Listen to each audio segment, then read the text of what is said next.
Hello, ladies. My name is Angela. For those of you that don't know me, I am a functional medicine practitioner. I am a healthcare professional, and I have been working in the field of women's health for over 20 years. And I have an absolute passion for helping women understand the root cause of their hormone imbalances and how to learn how to rebalance your hormones naturally. There are many different ways that we can run into trouble with our hormones, and the symptoms do seem to come up more so for women as they get into their mid to late 30s and beyond.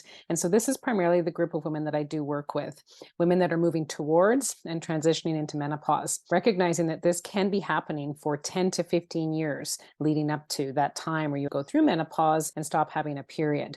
Some of the most common symptoms, because I hear from you all the time through both comments on my YouTube videos and also my group on Facebook, Functional Medicine for Hormone Imbalances. I highly recommend you join because I have lots of great information to share with you there as well. And there's a group of over 6,000 members, and you can gain a lot of support in the community there. But many of you, regardless of how you've contacted me, have told me that you are having concerns with changes with your weight and specifically belly fat. So many women are noticing that their body composition may not be that different in other places. It could be, but it may not be for many.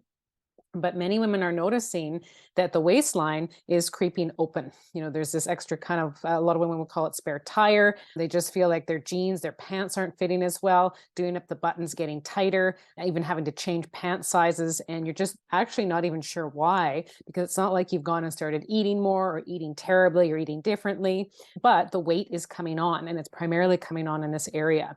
So I want to let you know why that could be possible and what you potentially could do about it. Some of the most common things women do try are they do try to reduce calories, restrict for longer periods in the day, possibly some intermittent fasting. And many women try to take out the carbs, all in hopes of losing weight, particularly in the waistline. And some women also start to increase their exercise, even at really high intensities, and hope that you're going to literally burn off that fat. So that can work for some women. It can sometimes work for women short term as well. And you may see some results with either or all of those techniques. But for most women, those techniques don't actually keep you burning fat and keep you at your optimal weight. And for many women, they find that it's very hard to keep up with all of those strategies, especially combined, and even some of them individually.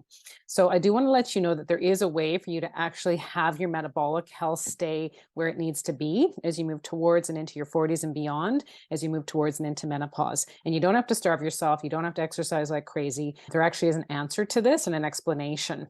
So the shortest and easiest way to explain this to you is as your female sex hormones and male start to lower, so estrogen, progesterone, and then your male hormone testosterone, they're all actually lowering quite quickly, especially as you get into your 40s and beyond. They start to lower more quickly as you get into your mid 30s, and then it really starts to accelerate as you get into your mid to late 40s and early 50s. So for many women, what happens, especially as estrogen lowers, estrogen is what we would call a natural motility agent in the gut. And what does that mean? It actually helps us, our metabolism, helps us to digest and just move our foods through and absorb them properly, and then eliminate what we don't need. For many women, this process is slowing down gradually, and you can start to feel some of these gradual changes, often in the form of weight gain.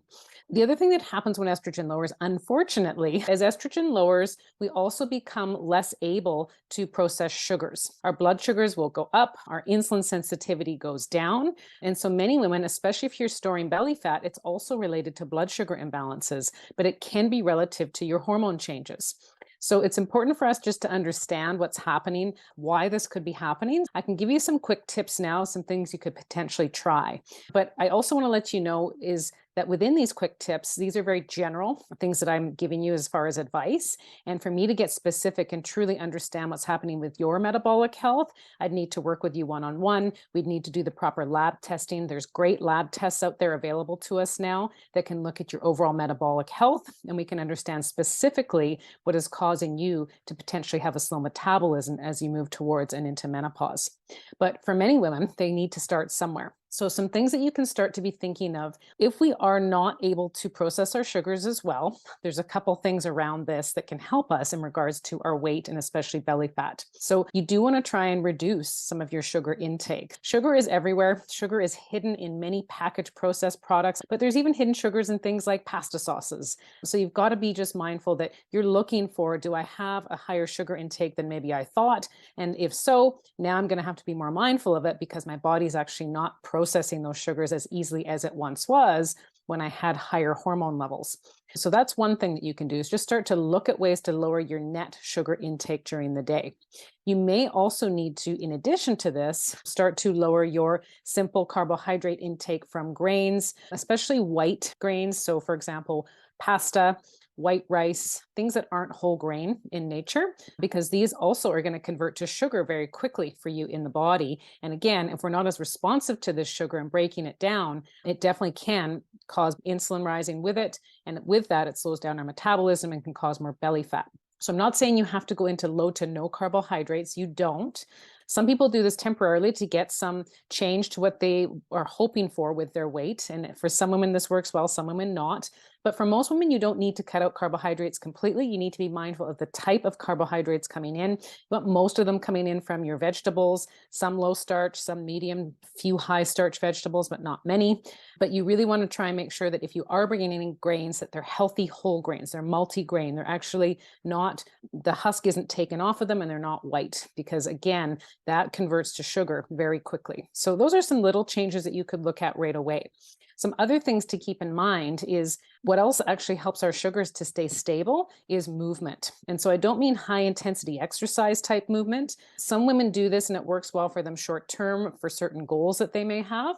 But for most of us, what we need to be mindful of, again, especially as our hormone levels change and we're noticing a bit more belly fat, and again, the sugars go up a little bit more, we don't process them as well after a meal, we still have to eat meals, obviously. So we want to make sure that after this, we're doing a little bit of movement in our bodies. So as soon as you move your body, even if you just get up and go for a 10, 15, even 20-minute walk after dinner, for example, this is going to actually help bring back down and stabilize your sugars. And this goes a long way to helping you optimize your metabolism and improve that belly fat. Couple quick tips there. Another one that often is hidden for people is sleep.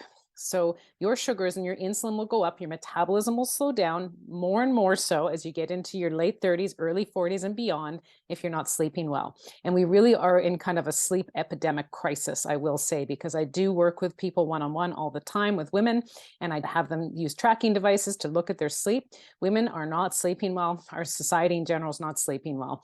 Many people are surviving off 4, 5, maybe 6 hours of sleep. So this is deprivation, and this impacts our metabolic health big time. So we need to be mindful of this. We need to start establishing sleep routines again, get the screens, the phones, all that stuff out of the room, be off of that for at least an hour before bed, ideally 2.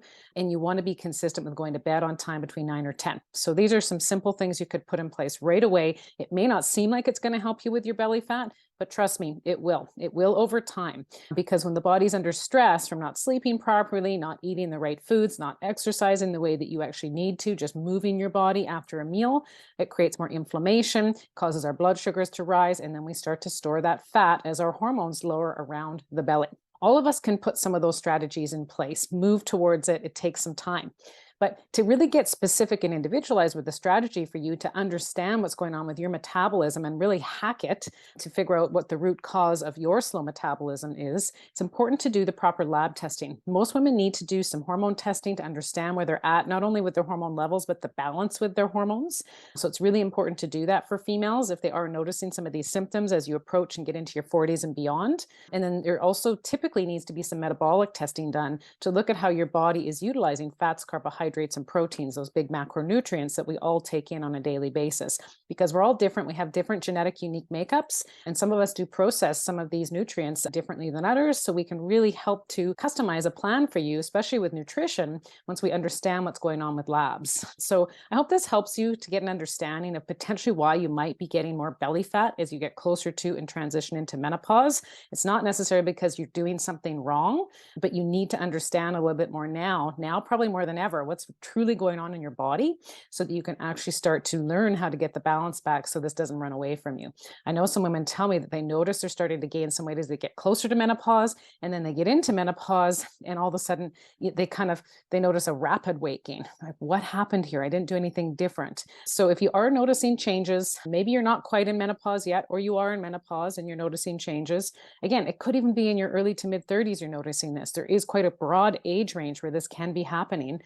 Please take some of those strategies, put them in place that I mentioned today. And if you are interested in learning more about how you could get your individualized metabolic health working better for you, please feel free to connect with me. So you can go to my website, www.angelasimpsonfunctionalmedicine.ca. I'd be very happy to talk to you about not only your metabolic health, your hormone balance, but your overall wellness and where you're at, and how I could really help you create a plan, a lifestyle plan for long-term success with your health and your wellness. So again, you can connect with me through my website. You also can go to, if you haven't already, sign up for my group in Facebook called Functional Medicine for Hormone Imbalances. And again, there's lots of great information in there. There's an awesome community of females that you can get to know and get some support and get some ideas from. And I would look forward to connecting with you in that group as well. So again, it's called Functional Medicine for Hormone Imbalances. So you've got a couple touch points you could connect with me through. And I hope to share more and more information with you about how you can learn how to rebalance your hormones naturally, especially as you get into your late 30s, early 40s and beyond, that time where you're moving towards and transitioning into menopause. You don't have to suffer. This is one of the symptoms that comes up, but there's many more. And I hope to share with you how you can get the balance back in your body and feel like your best self again. All right, thanks. Take care and bye for now.